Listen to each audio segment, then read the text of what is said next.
The meeting of two personalities is like the contact of two chemical substances. If there is any reaction, both are transformed.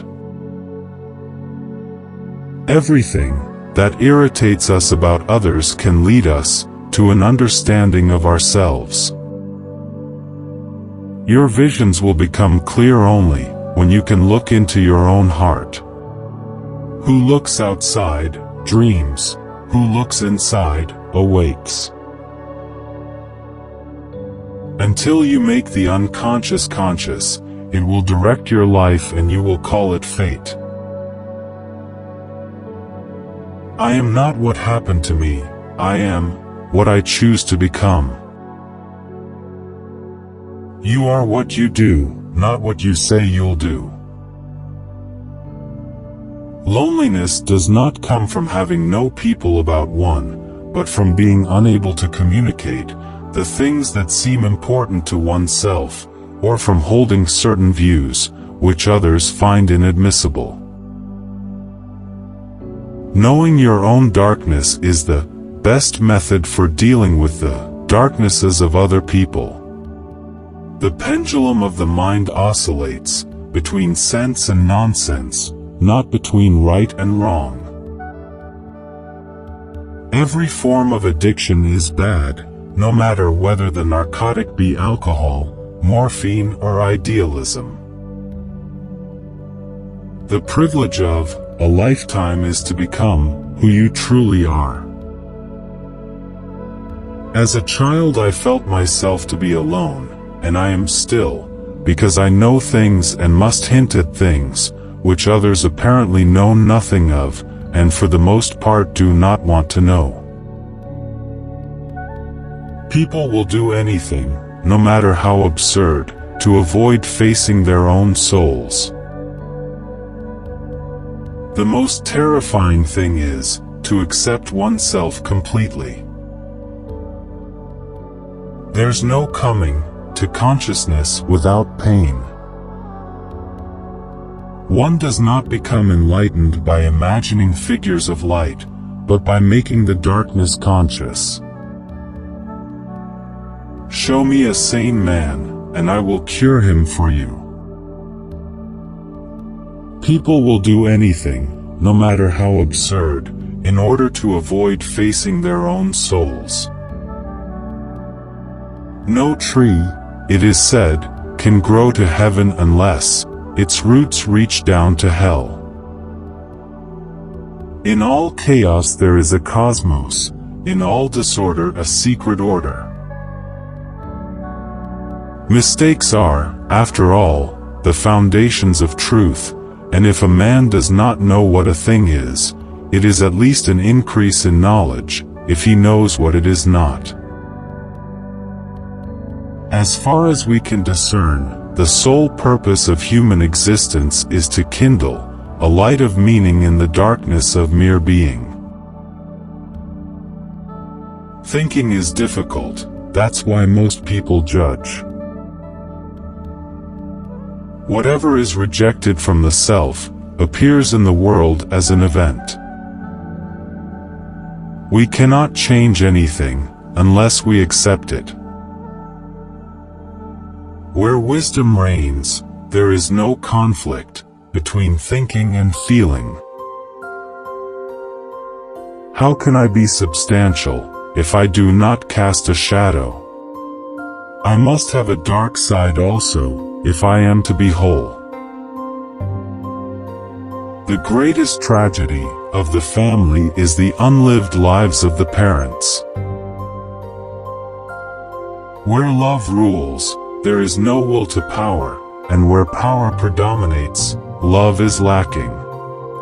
The one is the shadow of the other.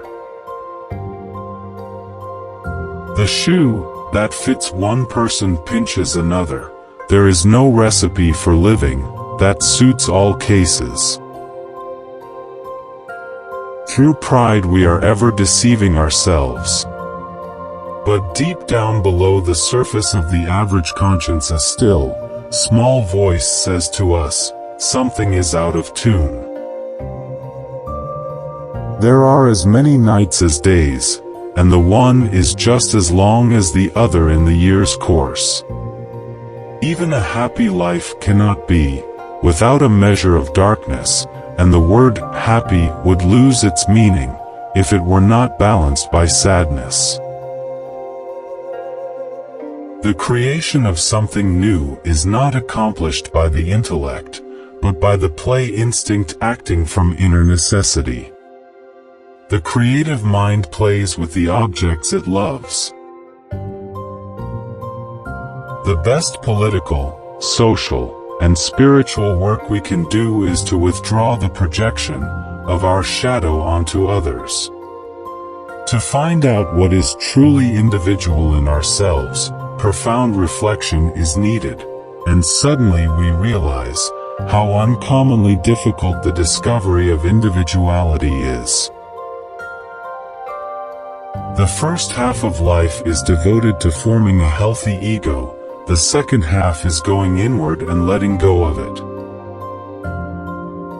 About a third of my cases are suffering from no clinically definable neurosis, but from the senselessness and emptiness of their lives. This can be defined as the general neurosis of our times. Nothing has a stronger influence psychologically on their environment, and especially on their children, than the unlived life of the parent. The reason for evil in the world is that people are not able to tell their stories. Wholeness is not achieved by cutting off a portion of one's being, but by integration of the contraries. If there is anything that we wish to change in the child, we should first examine it and see whether it is not something that could better be changed in ourselves. Every human life contains a potential. If that potential is not fulfilled, then that life was wasted.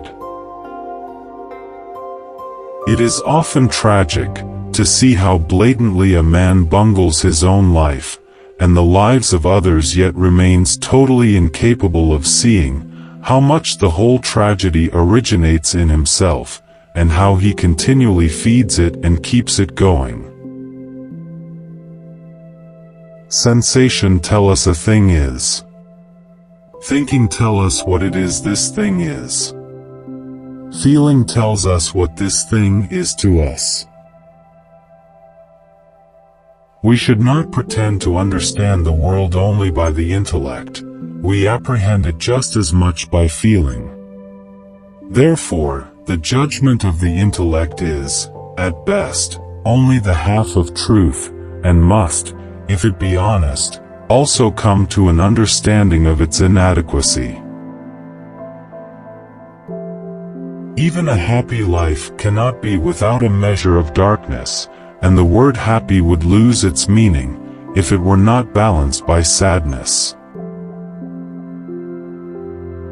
I must also have a dark side, if I am to be whole. We meet ourselves time and again in 1,000 disguises on the path of life. Anyone who attempts to do both, to adjust to his group and at the same time pursue his individual goal, becomes neurotic. It all depends on how we look at things, and not on how things are in themselves. The least of things with a meaning is worth more in life than the greatest of things without it. Who looks outside, dreams. Who looks inside, awakes. One does not become enlightened by imagining figures of light, but by making the darkness conscious. The latter procedure, however, is disagreeable and therefore not popular. Deep down, below the surface of the average man's conscience, he hears a voice whispering, "There is something not right," no matter how much his rightness is supported by public opinion or moral code. Art is a kind of innate drive that seizes a human being and makes him its instrument. To perform this difficult office, it is sometimes necessary for him to sacrifice happiness and everything that makes life worth living for the ordinary human being. The healthy man does not torture others. Generally, it is the tortured who turn into torturers. Find out what a person fears most, and that is where he will develop next. Every mother contains her daughter in herself, and every daughter her mother, and every mother extends backwards into her mother, and forwards into her daughter. When an inner situation is not made conscious, it appears outside as fate. If the path before you is clear, you're probably on someone else's. Sometimes you have to do something unforgivable just to be able to go on living. The bigger the crowd, the more negligible the individual becomes. Midlife is the time to let go of an overdominant ego, and to contemplate the deeper significance of human existence. Which quotes did you like most? Share your comments.